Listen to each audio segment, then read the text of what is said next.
যখন পেটে গর্ভে সন্তান এসে যায়, বাপ মার প্রথম সন্তান, আনন্দের কোনো শেষ থাকে না।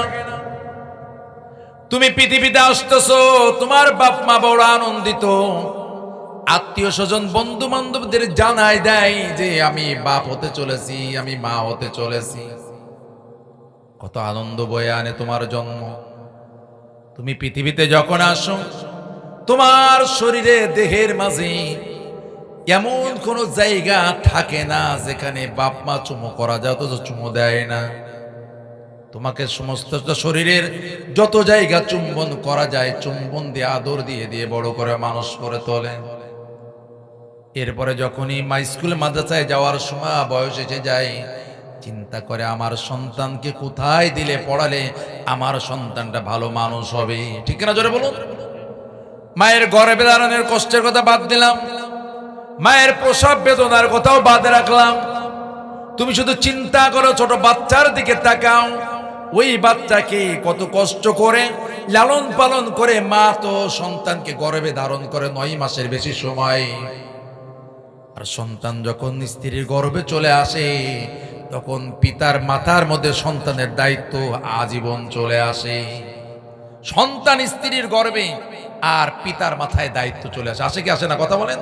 এই স্ত্রী কিভাবে তাকে এখন যত্ন করা যাবে, যত যত খাবারের ব্যবস্থা করা যাবে, যত যত হেফাজত করা যাবে, সন্তানের যাতে ক্ষতি নয়, সব উপলক্ষ হলো সন্তানকে ঘিরে। কথা বলতে হবে ভাই। ভালো ভালো বাজার করা, খাবার আনা, পানির বালতি যেন নেওয়া না লাগে, উঠান কোলানো না লাগে, শক্ত কাজ না করা লাগে, সব গার্ড দেওয়া হয় সন্তানের আশায়।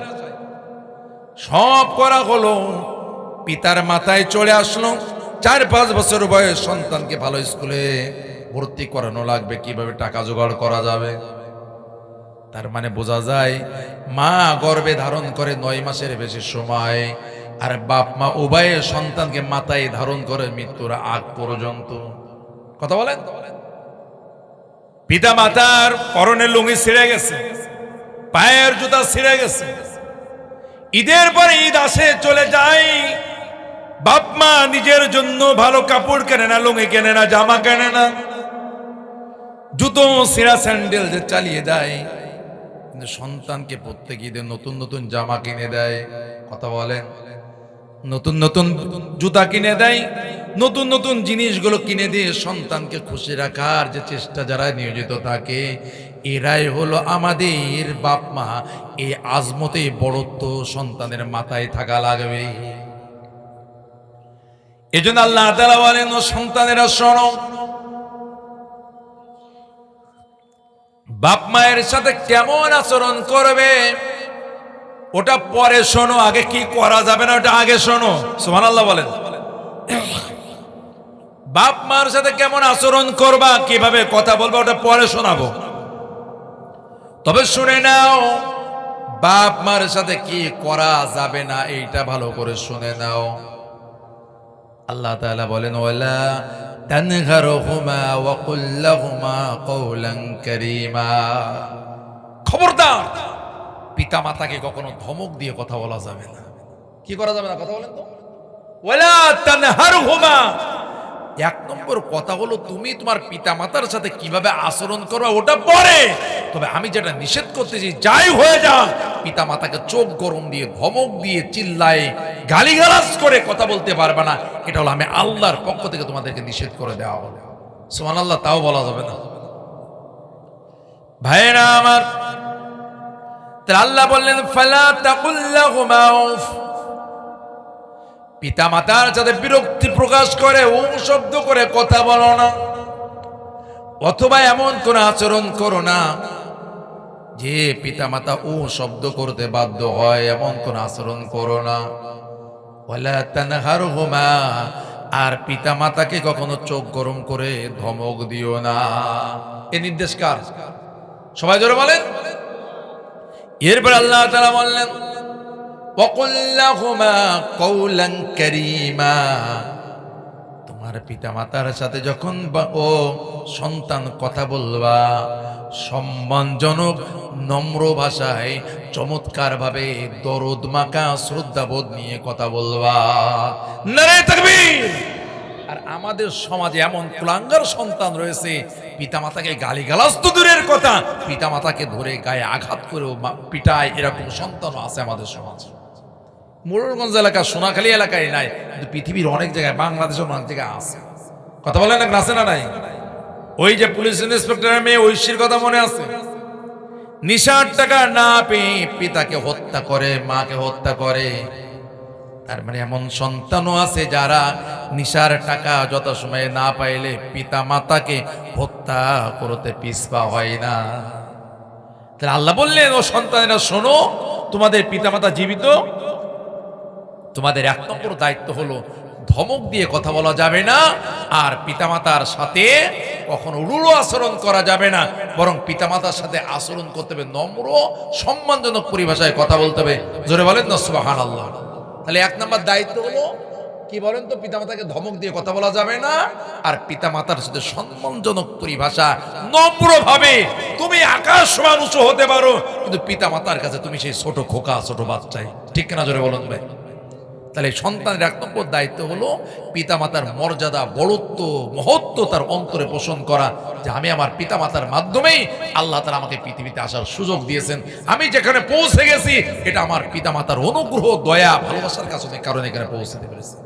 তাহলে পিতামাতার আজমত বা বড়ত্ব আমাদের অন্তরে লালন করতে হবে।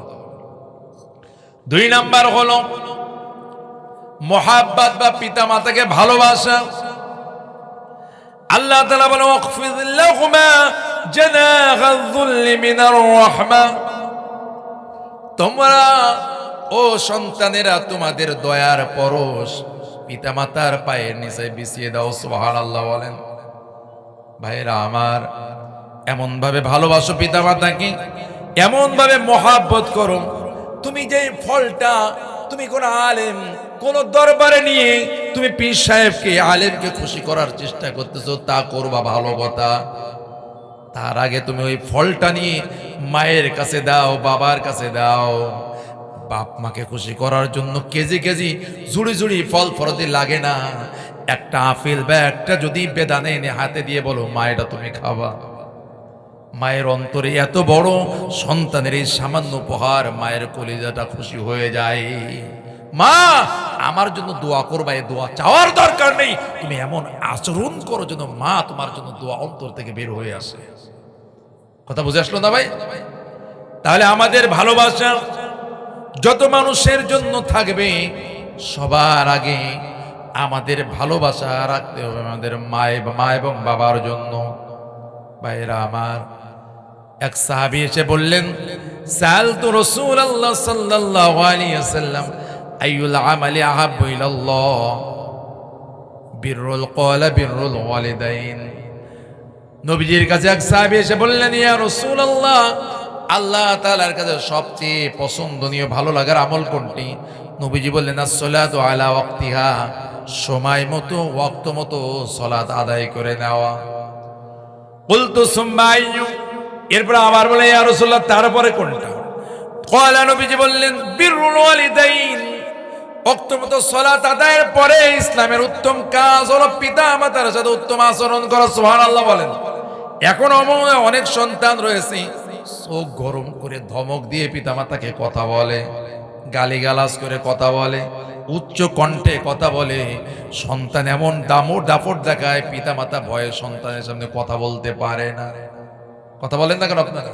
কারণ পিতামাতা এখন সেই শক্তি নাই, এখন আর উপার্জন করে খাওয়াতে পারে না, এখন আর লালন পালন করতে পারে, অসহায় হয়ে গেছে, বার্ধক্যে চলে গেছে।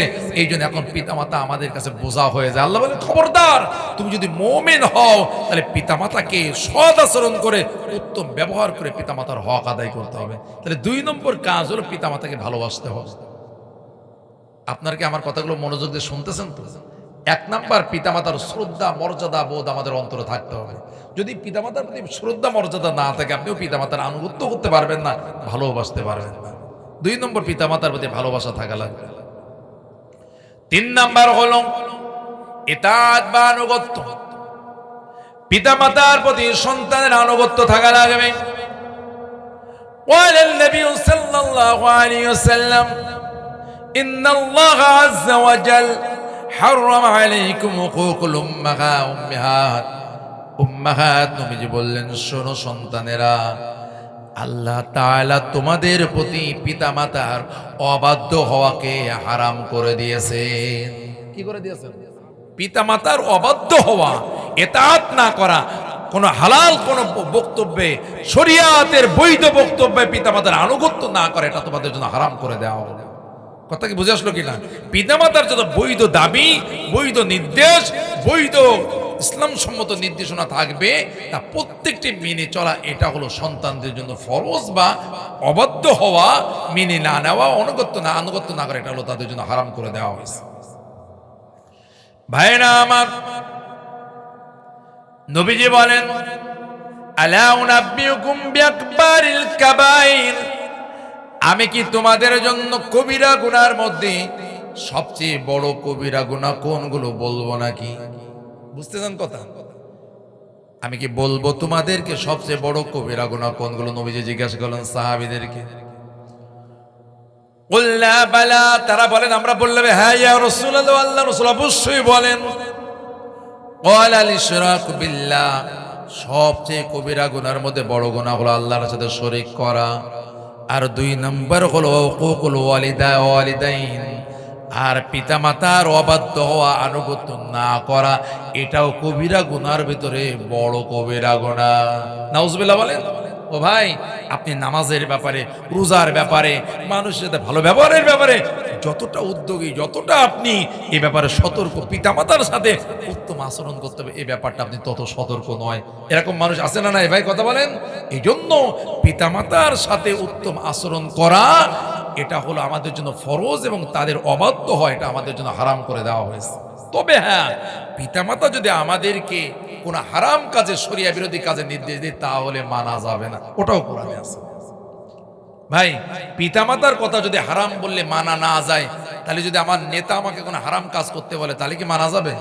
ভাই একটু জোরে বলেন। আমাদের নেতা তো লুণ্ঠন করতে বলে আমরা লুটতরস করা শুরু করে দিই, চাঁদাবাজি করতে বলে চাঁদাবাজি শুরু করে দিই,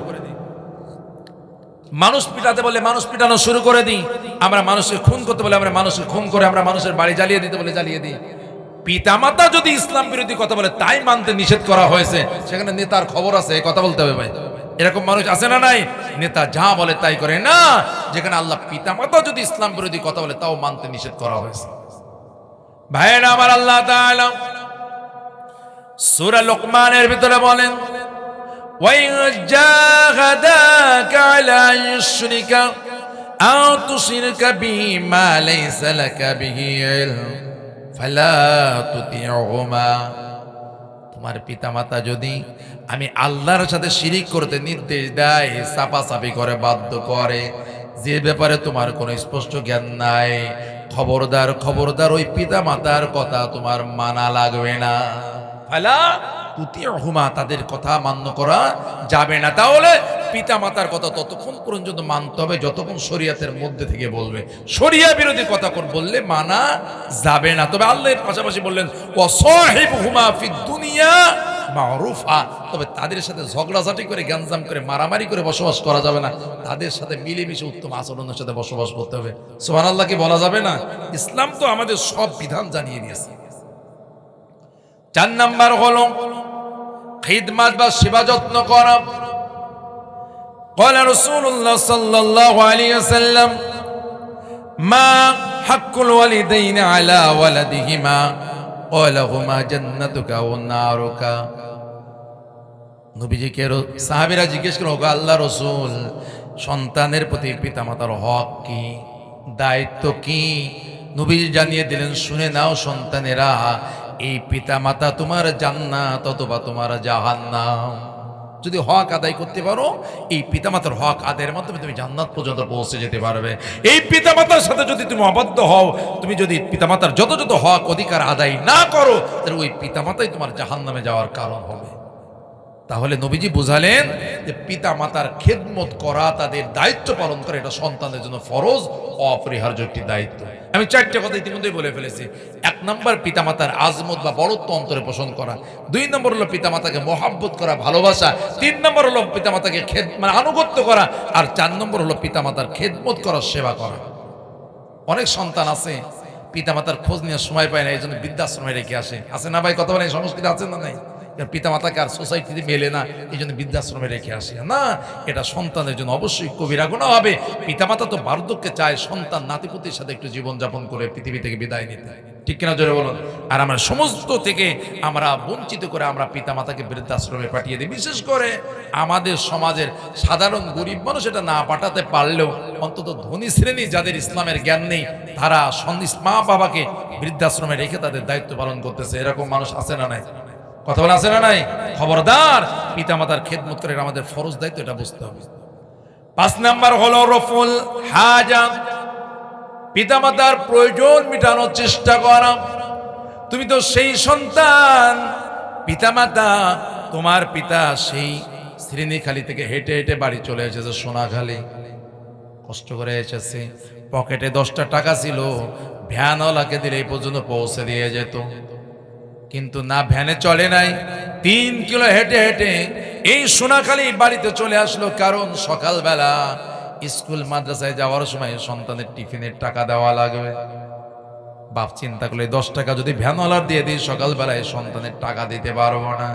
এই সন্তানের টিফিন খরচের জন্য যেই মানুষটা 3 কিলো হেঁটে হেঁটে ঘেমে ঘেমে বাড়িতে পৌঁছায়, ওই মানুষটি হলো আমাদের বাবা বলা হয়। রফউদ দারাজাত, এই সন্তান যখন ওই পিতামাতাকে বার্ধক্যে বা তার বয়সে পেয়ে যাবে, তখন ওই পিতামাতা চাইবার আগেই তার প্রয়োজন মিটিয়ে দেওয়ার দায়িত্ব হলো সন্তানের।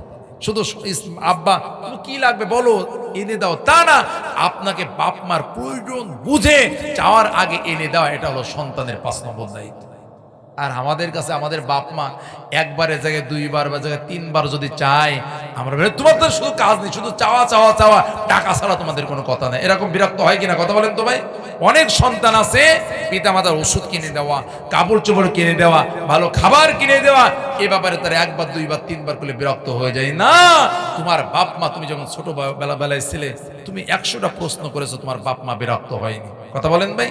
তুমি এখন চাচ্ছ কলম, একটু পরে যাচ্ছ খাবার, একটু পরে যাচ্ছ জামা কাপড়, বারবার তুমি চেয়েছো।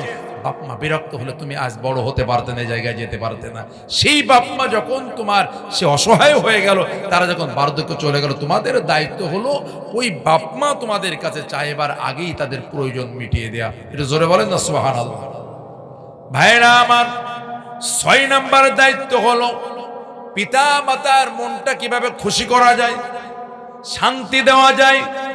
আমি কিভাবে পিতা মাতার মর্যাদার কারণ হয়ে চিন্তা মাথায় রাখা, আমার বাবা মা কি করলে একটু মনে খুশি হয়ে যাবে, চিন্তা মাথার ভিতরে থাকা। মা বলে নাই বাড়ি যাওয়ার সময়, বাবা বলে নাই, কিন্তু বাপ মার পছন্দ অনুযায়ী কিছু নিয়ে হাজির হয়, এটা মা বাপের অন্তরকে খুশি করে দেওয়া।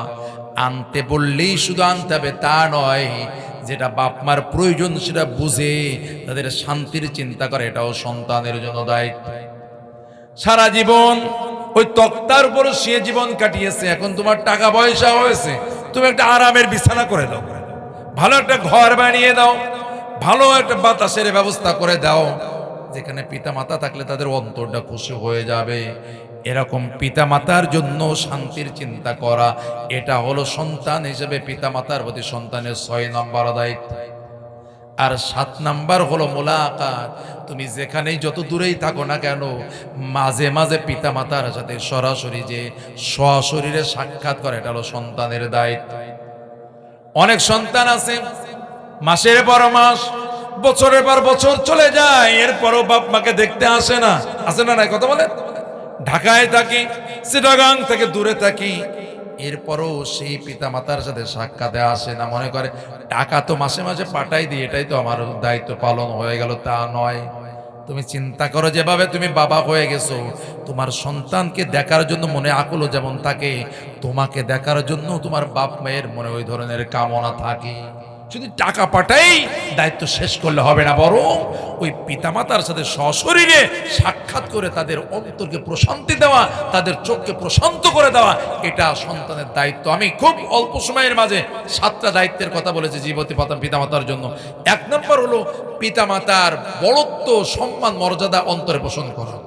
2 নম্বর পিতামাতার প্রতি আমাদের মহব্বত বা ভালোবাসা রাখা। 3 নম্বর হলো পিতামাতার এতাআত বা তাদের কথা শোনা, আনুগত্য করা। 4 নম্বর হলো পিতামাতার খেদমত বা সেবা যত্ন করা। 5 নম্বর হলো পিতামাতার প্রয়োজন পূরণ করে দেওয়া। 6 নম্বর হলো পিতামাতা কিভাবে শান্তি পেতে পারে, সুখ পেতে পারে তার চিন্তা করা। আর 7 নম্বর হলো পিতামাতার সাথে মাঝে মাঝে সাক্ষাৎ করা, মোলাকাত করা। মনে থাকবে না ইনশাআল্লাহ তাআলা? কয়টা বলেন তো? এখানে যে মুরব্বীরা বসে আছেন তাদের বাপ মা মরে যায়নি, আছে না? কথা বলেন, কবর আছে না নাই? সুতরাং সন্তান হিসেবে এখনো আমরা দায়িত্ব থেকে মুক্ত নই, এখনো আমাদের পিতা মাতার জন্য কিছু করার রয়েছে। কয়টা বললাম? 7টা দায়িত্ব। দেখেন কোরআন হাদিসের আয়াত না বলে শুধু আমরা দায়িত্বগুলো বলে যাওয়ার চেষ্টা করি। 1 নাম্বার হলো পিতামাতা, মৃত পিতামাতার জন্য দোয়া করা। আগের গুলো কি জীবিত অবস্থায়, আগের 7টা কি জীবিত অবস্থায়। এখন যে 7টা বলবে এটা মরে যাওয়ার পর দোয়া করা। এবং আল্লাহ দোয়া শিখিয়েও দিয়েছেন কোরআনে। আল্লাহ তাআলা বলেন, রব্বিরহামহুমা কামা রব্বায়ানি সগীরা। এই দোয়া আমরা অনেকেই করি, কিন্তু অর্থ জানি না। কথা বলেন, আয়াত অনেকের মুখস্থ আছে, এই দোয়া মুখস্থ আছে, কিন্তু এখানে কি বলি তা আমরা বুঝি না। এরকম মানুষের সংখ্যায় বেশি। এর মানে হলো আমার রব ইরহাম হুমা, আপনি আমার বাপ মার প্রতি রহম করুন, দয়া করুন। কামা, যেভাবে রব্বায়ানি সগীরা, আমি যখন ছোট ছিলাম, অসহায় ছিলাম, ক্ষুধা লাগলো কান্না, আমার যদি ব্যথা লাগতো তাও কান্না, পেটে ব্যথা হচ্ছে তাও কান্না। মানে আমার যাই হোক না কেন ভাষা একটাই, সেটা হলো কান্না ছাড়া কোনো ভাষা ছিল না। আমি যখন অসহায় ছিলাম, পেটে ব্যথা বলতে পারি না, শুধু কাঁদতেছি। আমার ক্ষুধা লেগেছে বলতে পারি না, শুধু কান্নাকাটি। আমি যখন আমার অসহায় অবস্থায় কিছুই বলতে পারি নাই, ওই অবস্থায় মা, আমি ঘুমিয়ে আছি, গভীর রাত্রে ঘুম থেকে জাগিয়ে তারও স্তন পান করিয়েছি, আমি প্রসাব করে দিয়েছি। মা ভিজা জায়গায় চলে গিয়ে আমাকে শুকনো জায়গায় রেখেছে, যাতে ঠান্ডা লেগে না যায়, নিউমোনিয়া না হয়ে যায়। কথা বলেন, ও রব, যেভাবে অসহায় অবস্থায় আমার পিতা মাতা আমার প্রতি যেমন দয়া করেছিল, এখন তো পিতা মাতা আপনার জিম্মায় চলে গেছে, ওই একইভাবে আমার পিতা মাতাকে আপনি ওইভাবে লালন পালন করুন। সুবহানাল্লাহ। তাহলে 1 নাম্বার হলো দোয়া করা। 1 নাম্বার কি বলেন? দোয়া করা।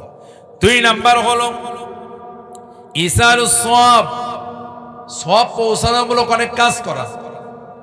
আমরা পিতামাতার জন্য সদকায়ে জারিয়া করতে পারি, নানান ভালো কাজ করতে পারি, জনকল্যাণমূলক কাজ করে দিতে পারি, একটা মাদ্রাসা প্রতিষ্ঠা করে দিতে পারি, একটা মসজিদ বানিয়ে দিতে পারি।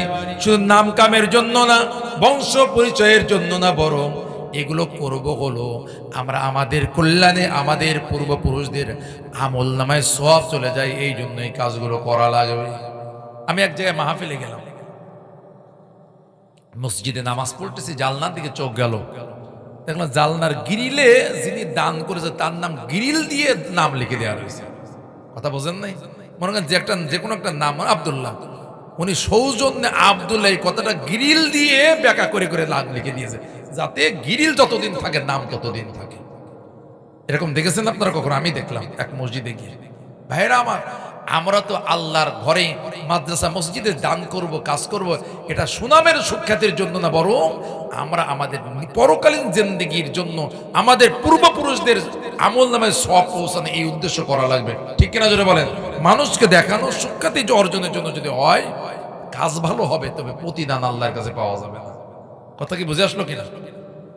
তাই 2 নাম্বার ইসালে সওয়াব, মানে সওয়াব পৌঁছানোর জন্য শুধু 3 দিন 7 দিন 40 পালন করে, এগুলো ইসলামের বিধান নয়, বরং তাদের জন্য দান সাদাকা করা, তাদের উদ্দেশ্য করে দরিদ্রদের মাঝে খাবার বিতরণ করা, তাদেরকে আর্থিকভাবে সহযোগিতা করা, একটা টিউবওয়েল দেওয়া, একটা মাদ্রাসা করে দেওয়া, ভালো কাজ সমাজে আছে না নাই? কথা বলেন। এই ভালো কাজে অর্থ ব্যয় করে চিন্তা করে আল্লাহ এই সবটা তুমি আমার বাপ মার আমল নামায় পৌঁছে দেওয়া। তাহলে ইসালে সওয়াব মানে সওয়াব পৌঁছানোর ব্যবস্থা করা, এটা সন্তানের জন্য 2 নম্বর দায়িত্ব। 1 নম্বর দোয়া করা, 2 নম্বরে সওয়াব পৌঁছানোর ব্যবস্থা করা। 3 নাম্বার হলো আদাউ দিনা ওয়া মান্না। যদি পিতামাতা মারা যাওয়ার পরে ঋণ থাকে, তাহলে সেই ঋণ সন্তান হিসেবে পরিশোধের চেষ্টা করা। যদি কোনো মান্যত করা থাকে, সেই বৈধ মান্যত হলে সেই মান্যত পরিশোধ করার চেষ্টা চালায়, এটা হলো 3 নম্বর হক। 4 নম্বর হলো আকরামু আহইয়া ওয়া হালুল করবা, ওই পিতা মাতার যারা বন্ধু বান্ধব ছিলেন, আপনজন নিকটাত্মীয় ছিলেন, পিতা মাতার মাধ্যমে যে আত্মীয়গুলো আছে তাদের সাথে সম্পর্ক বজায় রাখা, খোঁজ খবর রাখা, এটা হলো পিতা মাতার প্রতি, মৃত্যু পিতা মাতার জন্য 4 নম্বর দায়িত্ব। আমরা অনেক মানুষ আছে পিতার মাধ্যমে আমরা ফুফু পাই, তাই না? পিতার বোন ফুফু হয় না? পিতা মারা যায় আর কখনো ফুফুর খোঁজ নেয় না, ফুফু বাড়ি যায় না, এমন সন্তান আছে না? হবে না। পিতা বেঁচে থাকা অবস্থায় যেই মানুষগুলোর সাথে ঘুরতেন, চলতেন, ফিরতেন, পিতা নাই, তাদের খোঁজ খবর নেওয়া, প্রয়োজনে তাদের কোনো হাদিয়া দিয়ে দেওয়া, লুঙ্গি কিনে দেওয়া, জামা কাপড় কিনে দেওয়া, কোনো খাবার কিনে দেওয়া, চিন্তা করতে হবে আমার বাবা খুশি হতেন এই জন্য কিনে দিছি, এটাও পিতা মাতার খেদমতের অন্তর্ভুক্ত। সুবহানাল্লাহ বলেন। তাহলে পিতা মাতার মাধ্যমে, মায়ের মাধ্যমে আমি খালা পেয়েছি, মায়ের মাধ্যমে মামা পেয়েছি, মায়ের মাধ্যমে নানা বাড়ি পেয়েছি, ঠিক না? তাদের সাথে মা মৃত্যুর সাথে সম্পর্ক ছেদ করে দেওয়া নয়, বরং বাপ মার মাধ্যমে যত আত্মীয় তৈরি হয়েছে, মৃত্যুর পরেও সেই আত্মীয়ের সাথে যোগাযোগ রাখা, সম্পর্ক রাখা, এটাও মৃত পিতা মাতার প্রতি সন্তানের হক বা দায়িত্ব। কয়টা বললাম? আমি জানি ভাই জোর করে ওষুধ খাওয়ানো যায় না, তো নাক মুখ টিপে খাওয়াতে হয়।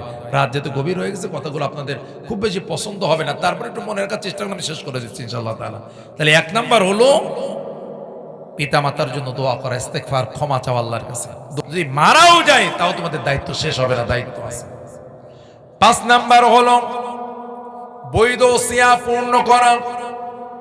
ওসিয়াত মানে মৃত্যুর আগে যেই উপদেশ দিয়ে যায়, এই ওসিয়াত পূর্ণ করা। পিতার সম্পদের অন্তত 3 ভাগের 1 ভাগ সম্পদ দ্বারা এই ওসিয়াত পূর্ণ করার বিধান রয়েছে।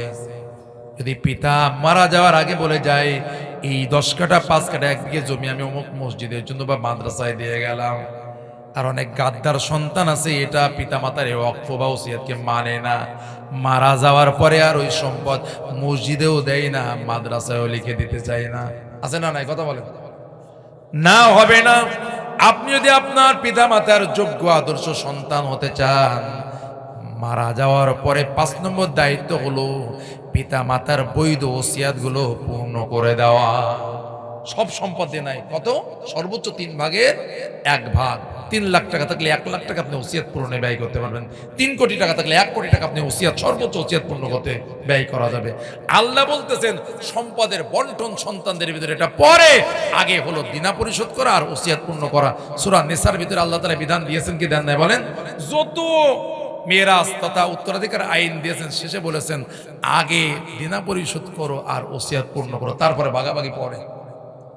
আর আমরা তো উপরে লাশ রেখে, এমন অনেক ইতিহাস বাংলাদেশ ইতিহাসে দেখা গেছে, বাপ মার লাশ এখনো কবরে যায়নি, আর বাপ মার যে ছেলে মেয়ে আছে তারা জমি জায়গা নিয়ে দ্বন্দ্ব করে 3 দিন পর্যন্ত বাপ মার কবর হয়নি। কথা কি বুঝতেছেন ভাই? এগুলো আদর্শ সন্তান নয়, এগুলো তারা চরিত্রবান সন্তান হতে পারে নাই। এই জন্য বাপ মার লাশ উপরে রেখে তারা গ্যাঞ্জাম তৈরি করেছে সম্পদ বন্টনের জন্য। 6 নাম্বার বিষয় হলো তাদের জন্য, সন্তানের জন্য, যে তারা তাদের কবরগুলো জিয়ারত করবে। সুবহানাল্লাহ বলেন। মাঝে মাঝে যে সন্তানদের সাথে কি করবে, সন্তান যে তাদের পিতামাতার কবরের পাশে যে দাঁড়িয়ে জিয়ারত করবে। আমরা অনেক সন্তান আছি পিতামাতা মারা গেছে, কবরের কাছে, আর ওই যে কবরস্থ করা হয়েছে, আর কখনো কবরের কাছে যাওয়ার সময় পায়নি। কি আছে না নাই? কথা বলেন তো ভাই, এরকম সন্তান?